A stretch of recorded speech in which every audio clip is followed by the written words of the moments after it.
जय श्री कृष्ण। आज हम पितृपक्ष की महान कथा सुनाने जा रहे हैं। कहा जाता है कि इस कथा को सुनने से समस्त प्रकार के पितृदोष समाप्त होते हैं। इस कथा का ध्यानपूर्वक श्रवण करने मात्र से ही मनुष्य के कोटि कोटि पाप नष्ट होते हैं और उसे अपार धन संपत्ति और सुख समृद्धि प्राप्त होती है।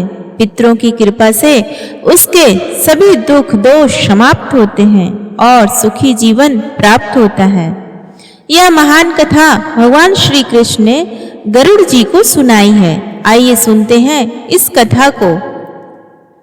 एक समय की बात है, पक्षीराज गरुड़ अपने मन में जिज्ञासा लिए भगवान श्री कृष्ण के पास आते हैं और उन्हें प्रणाम करते हुए कहते हैं, हे प्रभु, पितृपक्ष में पितरों की पूजा करने से कौन सा फल मिलता है? पितृपक्ष के दौरान पितरों की शांति के लिए कौन से उपाय करने चाहिए? भगवान श्री कृष्ण कहते हैं, हे गरुड़, तुमने आज उत्तम प्रश्न किया है। तुम्हारे इस प्रश्न में समस्त मनुष्य जाति का कल्याण छिपा हुआ है। जो मनुष्य अपने पितरों को संतुष्ट करता है और उसके समस्त दोष और दुख समाप्त करते हैं, पितरों की पूजा करने से मनुष्य को अपने पूर्वजों का आशीर्वाद प्राप्त होता है। इस विषय में एक अप्सरा और एक ऋषि की प्राचीन कथा कही गई है। इस कथा को श्रवण करने से तुम्हें तुम्हारे सभी प्रश्नों के उत्तर मिल जाएंगे। इसलिए हे गरुड़, तुम इस कथा को ध्यान से सुनो। इस कथा को जो भी सुनता है उसके समस्त प्रकार के पितृदोषों का नाश हो जाता है। जो भी इस कथा को सुनता है और सुनाता है उसके ऊपर पितरों की कृपा सदैव बनी रहती है। गरुड़ जी कहते हैं, हे प्रभु, आपके मुख से इस कथा को सुनने के लिए मैं उत्सुक हूँ। कृपया आप मुझे वह कथा सुनाइए। मैं इस कथा का प्रचार अवश्य करूंगा। फिर भगवान श्री कृष्ण गरुड़ जी को पितृपक्ष की कथा सुनाने लगते हैं। इसलिए दोस्तों, आप भी इस कथा को ध्यान पूर्वक पूरा जरूर सुने। इस कथा के श्रवण मात्र से मनुष्य के सभी पाप और दोष नष्ट होते हैं। उसे पितृदोष से मुक्ति मिलती है। सभी कर्ज उतर जाते हैं। धन धान्य संपत्ति और की प्राप्ति होती है तथा सुंदर गुणवान पत्नी की प्राप्ति निश्चिंत होती है। संतानहीन को संतान प्रदान करने वाली यह कथा अत्यंत महान है। पितृपक्ष के दौरान इस कथा का श्रवण प्रत्येक मनुष्य को करना चाहिए। इसे श्रवण करने से पितृदेव प्रसन्न होते हैं और वरदान देते हैं। श्री कृष्ण कहते हैं, हे गरुड़, प्राचीन काल की बात है। रुचि नामक एक राजा थे जो संसार के माया मोह को छोड़कर निर्भय होकर ब्रह्मचर्य का पालन करते हुए निरंकार का भाव से पृथ्वी पर विचरण करने लगे। उन्होंने संसार की सभी खुशियों और भोगों का त्याग कर दिया था। उन्होंने घर में रहना भी छोड़ दिया था। वे एक बार ही भोजन करते थे और वन में भटकते रहते थे। उन्हें ऐसा वैराग्य धारण किया हुआ देखकर उनके समस्त पितृगण अत्यंत दुखी हो गए। अपने वंशज को इस प्रकार से वंश को नष्ट करता हुआ देखकर उन्हें भय लगने लगा। उन्होंने सोचा कि वे स्वयं चलकर अपने वंशज से मिलेंगे और उसे वैराग्य का त्याग करने के लिए कहेंगे। फिर एक दिन जब ऋषि रुचि ध्यान मग्न होकर तपस्या कर रहे थे, उसी समय उनके समस्त पितृगण उस स्थान पर प्रकट हुए। जब ऋषि रुचि ने अपनी आंखें खोली तो उन्होंने 4 दिव्य आत्माओं को अपने सामने खड़ा देखा। उन्हें देखकर वे आश्चर्यचकित हो गए और उन्हें प्रणाम करते हुए कहने लगे, हे महान आत्माओं, आप कौन हैं और किस कारण से आप मुझे दर्शन देने के लिए पधारे हैं? वे सभी दिव्य आत्माएं कहने लगी, हे वत्स, हम तुम्हारे पूर्वज हैं और हम तुम्हारे इस वैराग्यपूर्ण आचरण से अत्यंत दुखी हैं। इसीलिए तुमसे मिलने के लिए आए हैं। ऋषि रुचि ने उन्हें नमस्कार करते हुए आदर पूर्वक पूछा, हे पितृगण, आप सभी के दर्शन करके मैं कृतार्थ हो गया, किंतु आप मेरे आचरण से दुखी क्यों हैं? कृपया मुझे विस्तार से बताइए। मुझसे ऐसी कौन सी भूल हो गई है जो मेरे पूर्वज मुझसे असंतुष्ट और दुखी हैं? तब वे सभी पितृगण कहने लगे, हे वत्स, तुमने किस कारण से विवाह नहीं किया?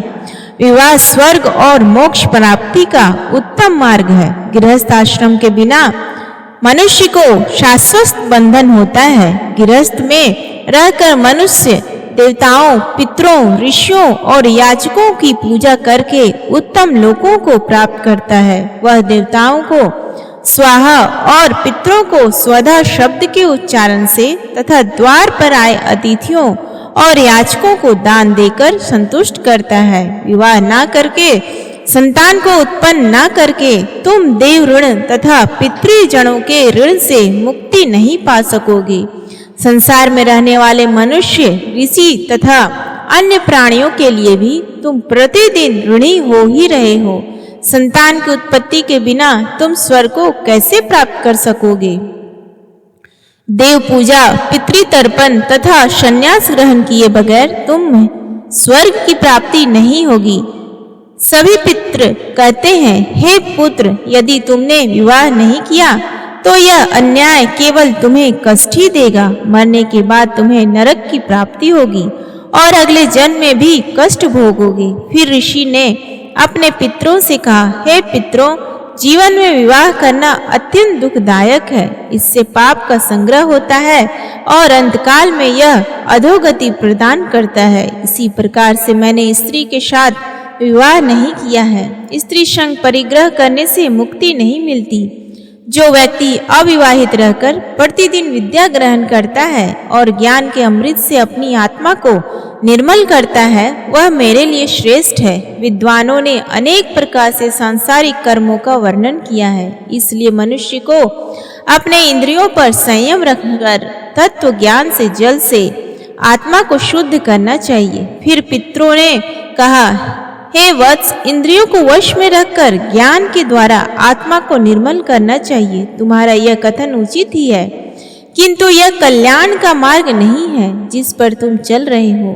यज्ञ, तप और दान के द्वारा अपने अमंगल को दूर करते हुए फल प्राप्ति की काम से रहित जो शुभ और अशुभ कर्म है, वे बंधन के कारण नहीं होते। जो पूर्व का कर्म है वह भोग से नष्ट होता है। पूर्व जन्म का जो पुण्य कर्म है वह सुख दुख को भोगने से निरंतर नष्ट होता रहता है। फिर ऋषि रुचि ने कहा, हे पितामह, वेदों में कर्म मार्ग के प्रतिपादन द्वारा अविद्या और माया की पुष्टि की गई है। इसीलिए आप मुझे विवाह करने के लिए क्यों प्रेरित कर रहे हैं? विवाह करके मेरा अनिष्ट ही हो। पितरों ने कहा, हे वत्स, कर्म द्वारा जो कुछ भी किया जाता है वह अविद्या है, यह सत्य है, किंतु विद्या प्राप्त करना भी एक प्रकार का कर्म है। शास्त्रों में जो विहित कर्म है, सज्जन पुरुष उनका उल्लंघन नहीं करते, उन्हें उसी से मोक्ष की प्राप्ति होती है। शास्त्रों में पुरुष को विवाह करने की आज्ञा दी गई है। विवाह न करने पर पुरुष को मुक्ति नहीं मिलती है। संतान के बिना उसे मोक्ष नहीं मिलता है। संतान के द्वारा किए गए श्राद्ध कर्म से ही उसे मोक्ष की प्राप्ति होती है। इसलिए हे पुत्र, तुम विधि पूर्वक विवाह करो। विवाह न करने से तुम्हारे सभी कर्म भी नष्ट हो जाएंगे और तुम विफलताओं को ही प्राप्त करोगे।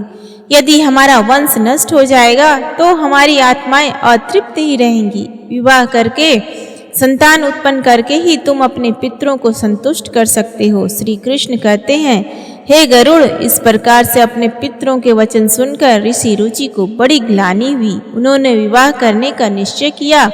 फिर ऋषि रुचि ने अपने पितरों से कहा, पितृगण, अब तो मैं बूढ़ा हो गया हूँ, कौन मुझे अपनी कन्या प्रदान करेगा? वैसे भी मुझ जैसे वृद्ध व्यक्ति के लिए विवाह करना अत्यंत कष्ट साध्य है। फिर पितरों ने कहा, हे वत्स, यदि तुम हमारे वचनों का पालन नहीं करोगे तो निश्चित ही हम सभी पितरों का पतन हो जाएगा और तुम्हारी अधोगति हो जाएगी। इतना कहकर सभी पितृगण अदृश्य हो गए। श्री कृष्ण कहते हैं, हे गरुड़, पितरों के द्वारा ऐसे वाक्य सुनकर ऋषि रुचि मन ही मन अत्यधिक व्याकुल हो उठे। अपने पितरों की मुक्ति के लिए विवाह करने का विचार करते हुए वे कन्या की खोज में पृथ्वी लोक पर विचरण करने लगे, किंतु उन्हें कहीं भी कन्या की प्राप्ति नहीं हो सकी। अपने पितरों के वचनों को बार बार मन में सोचते हुए वे चिंताग्रस्त होकर सोचने लगे, मैं क्या करूं, कहाँ जाऊं, मेरे पितृगण को मुक्ति दिलाने के लिए कौन सी स्त्री मुझसे विवाह करेगी। इस प्रकार देर तक विचार करने के बाद ऋषि रुचि ने ब्रह्मादेव की तपस्या करना शुरू कर दिया। ऋषि रुचि ने 100 वर्षों तक एक वन में घोर तपस्या की। तत्पश्चात जगत पिता ब्रह्मा ने उन्हें दर्शन दिया और कहा कि रुचि, मैं तुम्हारी तपस्या से प्रसन्न हूँ, तुम्हारी जो भी अभिलाषा है उसे प्रकट करो, मैं अवश्य पूर्ण करूँगा। तब ऋषि रुचि ने ब्रह्मदेव को प्रणाम किया और कहा, हे परम पिता, मेरे पितरों ने मुझे संतान उत्पन्न करने के लिए कहा है, किंतु इस समय मुझे विवाह के लिए कोई कन्या दिखाई नहीं पड़ रही है, इसलिए कृपया आप मुझे कन्या प्रदान करें जिससे विवाह करने में और संतान प्राप्त कर सकूं। इस पर ब्रह्मदेव ने कहा, हे विप्र, तुम संसार के प्रजापति हो जाओगे, तुम्हारे द्वारा प्रजा की सृष्टि होगी। तुम्हारे पितरों ने कहा है कि तुम्हें स्त्री से विवाह करना चाहिए। इस अभिलाषा को मन में रखते हुए तुम्हें पितरों की पूजा करनी चाहिए। वे प्रसन्न होकर तुम्हारी इस कामना को पूर्ण करेंगे और तुम्हें उत्तम स्त्री की प्राप्ति होगी। इस प्रकार कहकर ब्रह्मदेव अंतर्ध्यान हो गए। ब्रह्मा जी के वचन सुनकर ऋषि रुचि ने पुनः अपने पितरों को प्रसन्न करने का निश्चय किया। फिर ऋषि रुचि नदी के तट पर पहुंचे और एकांत में उन्होंने अपने पितरों का तर्पण करके उन्हें संतृप्त किया। तत्पश्चात एकाग्रचित होकर वे भक्ति पूर्वक अपने पितरों की स्तुति करने लगे। श्री कृष्ण कहते हैं, हे गरुड़, ऋषि रुचि ने अपने पितरों के लिए जो स्तुति की उसे प्रत्येक मनुष्य को ध्यान से सुनना चाहिए। यह स्तुति सब दुख और दोषों को नष्ट करने वाली है। जो केवल एक स्तुति को सुनता है उसके अनेक पाप नष्ट होते हैं और उसे पितरों का आशीर्वाद प्राप्त होता है। इसलिए तुम इस स्तुति को ध्यान से सुनो, तभी यह कथा सुनने का फल तुम्हें प्राप्त होगा। महात्मा रुचि इस प्रकार स्तुति करने लगे जो अधिदेवता के रूप में विद्यमान रहते हैं और जो श्राद्ध के अवसर पर देवताओं से स्वधा द्वारा तृप्त किए जाते हैं।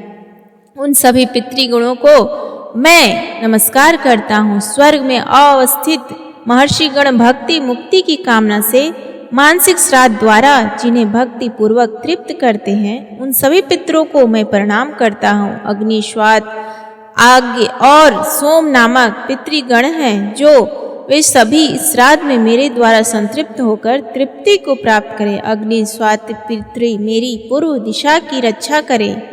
बशद नामक पितृगण सर्वदा मेरी दक्षिण दिशा की रक्षा करे। आग्य पितृजन पश्चिम दिशा की तथा सोम पितृगण उत्तर दिशा की रक्षा करे। यह समस्त पितृजन राक्षस, भूत, पिशाच और असुर गणों के कारण उत्पन्न दोषों से नित्य सब प्रकार से हमारी रक्षा करे। विश्व भूख, आराध्य, धर्म, धान, शुभांग, भूति कृत और भूति नामक जो पितरों के 9 गण हैं तथा कल्याण और कलकत्ता, कलत, आश्रय, कलता, हेतु और अनग नामक जो पितरों के 6 गण कहे गए हैं और वरेण्य, वरत, तुष्ट, पुष्टि, विश्वपात और धाता नाम से विख्यात यह 7 गण तथा पितृगणों के पाप विनाशक जो महान महात्मा, महित, महिमावान और महाबल नाम से प्रसिद्ध यह 5 गण हैं और उन गणों के ही साथ सुखद, धन, धर्मत और भूपी नामक पितरों का एक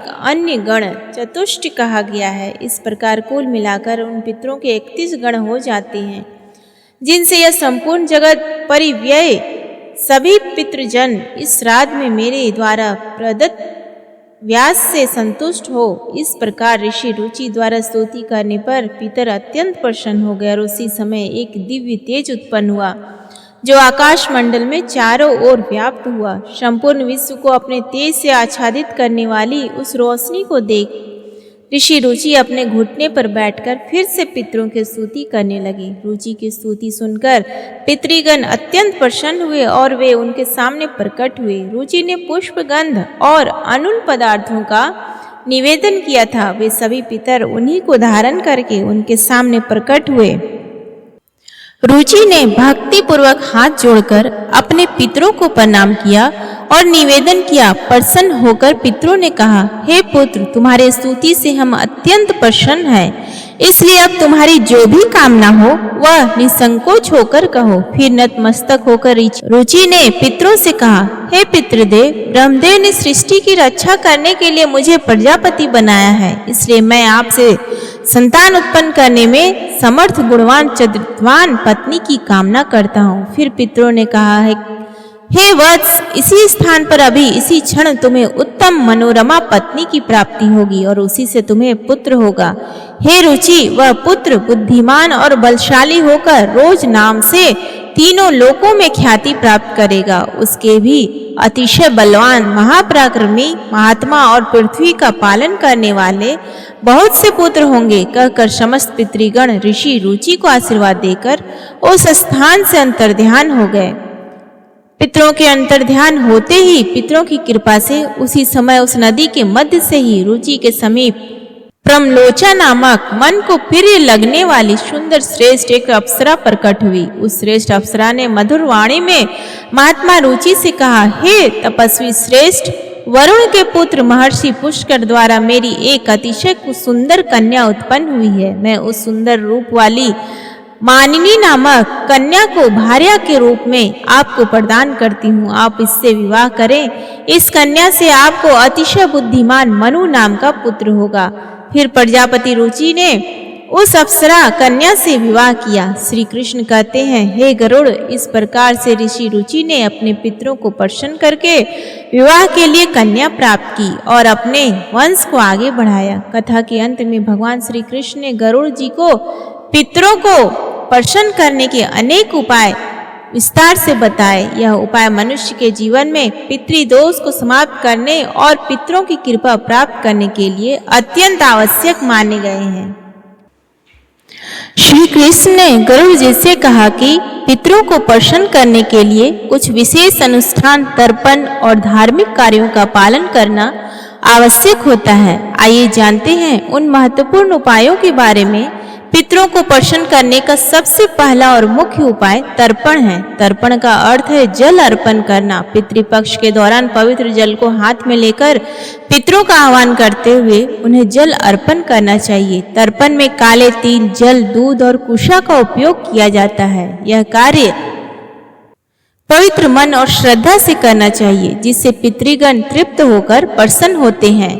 तर्पण करते समय एवं पितृश्वधा मंत्र का उच्चारण करना चाहिए, जिससे पितृ संतुष्ट होते हैं और आशीर्वाद प्रदान करते हैं। श्री कृष्ण कहते हैं, कर्म पितरों की तृप्ति के लिए एक महत्वपूर्ण अनुष्ठान है। इसमें पितरों के निमित्त भोजन, फल और वस्त्र अर्पण किए जाते हैं। श्राद्ध कर्म करने वाले व्यक्ति को ब्राह्मणों को भोजन कराना चाहिए और उन्हें वस्त्र एवं दक्षिणा देकर आशीर्वाद लेना चाहिए। श्राद्ध के दिन विशेष रूप से सात्विक भोजन बनाना चाहिए, जिसमें खीर, पूरी, सब्जी और अन्य पौष्टिक एवं ताजे खाद्य पदार्थ शामिल हो। इस भोजन को पवित्रता के साथ पितरों के निमित्त अर्पण किया जाता है। तीसरा उपाय श्री कृष्ण ने बताया, गाय, ब्राह्मण और अन्य जीवों को भोजन। पितरों को प्रसन्न करने के लिए गाय, कुत्ते, कौवे और ब्राह्मणों को भोजन कराना अत्यंत शुभ माना जाता है। इन्हें भोजन अर्पण करने से पितृ तृप्त होते हैं और प्रसन्न होकर आशीर्वाद देते हैं। विशेष रूप से श्राद्ध के दिन गाय को हरी घास और रोटी खिलाना और कौवे को चावल व खीर खिलाना शुभ माना जाता है। इन कार्यों को करने से पितरों की कृपा प्राप्त होती है और पितृ दोष से मुक्ति मिलती है। श्री कृष्ण कहते हैं, पीपल और तुलसी के वृक्ष की पूजा करना पितरों को प्रसन्न करने का महत्वपूर्ण उपाय है। पीपल का वृक्ष पितृगणों का निवास स्थान माना जाता है और तुलसी का पौधा देवी लक्ष्मी का प्रतीक होता है। श्राद्ध के दिन पीपल और तुलसी की पूजा करके पितरों को तृप्त किया जाता है। पीपल के वृक्ष के नीचे दीप जलाने से पितृगण प्रसन्न होते हैं और परिवार को सुख समृद्धि का आशीर्वाद देते हैं। भगवान श्री कृष्ण ने गरुड़ जी को बताया कि जो व्यक्ति पितृदोष से पीड़ित होते हैं उसे गया जी या अन्य पवित्र तीर्थ स्थलों पर जाकर पिंडदान करना चाहिए। गया जी में पिंडदान करने से पितृ संतुष्ट होकर मोक्ष को प्राप्त करते हैं, वंश को आशीर्वाद देते हैं। पिंडदान के समय काले तिल, कुश और चावल का उपयोग करके पितरों को अर्पण करना चाहिए। यह प्रक्रिया पितरों को तृप्त करते हैं और उनकी आत्मा को शांति प्रदान करती है। श्री कृष्ण कहते हैं, पितरों को प्रसन्न करने के लिए व्यक्ति को श्राद्ध पक्ष के दौरान व्रत रखना चाहिए। इस समय सात्विक आहार ग्रहण करना चाहिए और ब्रह्मचर्य का पालन करना चाहिए। भगवान श्री कृष्ण ने गरुड़ जी से कहा कि श्राद्ध पक्ष में मांस, मदिरा और तामसिक आहार का सेवन नहीं करना चाहिए। व्रत के दौरान भगवान विष्णु, शिव और देवी लक्ष्मी जी का आराधना करना चाहिए। इससे पितरों की आत्मा को शांति मिलती है और वे प्रसन्न होकर आशीर्वाद प्रदान करते हैं। तो दोस्तों, इस प्रकार से गरुड़ पुराण में पितृपक्ष की कथा का वर्णन किया गया है। उम्मीद है आपको यह कथा पसंद आई होगी, तो कमेंट बॉक्स में जरूर बताएं। यह वीडियो अच्छा लगा हो तो लाइक करें और अपने परिवार के साथ शेयर करें। साथ ही चैनल को सब्सक्राइब करें ताकि आपको ऐसे ही आध्यात्मिक जानकारी की प्राप्त हो सके। जय श्री कृष्णा, हर हर महादेव। धन्यवाद।